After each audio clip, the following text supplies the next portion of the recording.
దేవాలయానికి వెళ్ళినప్పుడు దేవుడు కనపట్టలేదు నాన్న అని మనం ఏడిస్తే ఆ తండ్రి వాడి భుజాల మీద మనల్ని కూర్చోబెట్టి దేవుణ్ణి చూపిస్తాడు. అప్పుడు మనకి తెలుస్తావు మనం కూర్చున్నదే భగవంతుడి భుజాల మీద అని. తల్లిదండ్రులకి గుళ్ళు కట్టించక్కర్లేదు, కట్టించిన గుళ్ళ ముందు వాళ్ళని కూర్చోబెట్టకుండా ఉంటే చాలు. అది నేర్చుకోవాలి. మనం బ్రతికుండగా వాళ్ళ అనాథాశ్రమాల్లో ఉండటం ఏంటండి? ఇంకంతకంటే పాపం ఏదైనా ఉందా? కాశీలో యజ్ఞం చేస్తే వస్తుందా? రామేశ్వరంలో అన్నదానం చేస్తే వస్తుందా? జన్మనిచ్చిన తల్లిదండ్రుల ప్రధానము. వాళ్ళని నువ్వే సేవించాలి. భగవంతుని సేవించకపోయినా నష్టం లేదు, బోల్డు మంది ఉన్నారు.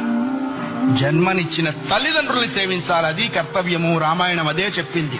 అయ్యా, ఆ అభిప్రాయం లేనివాడు పశువు అనకూడదన్నారండి. పశువులు పోటీకి వచ్చినాయి, మమ్మల్ని ఆ వాడితో పోలుస్తావా అని. అంతకంటే నీచుడు.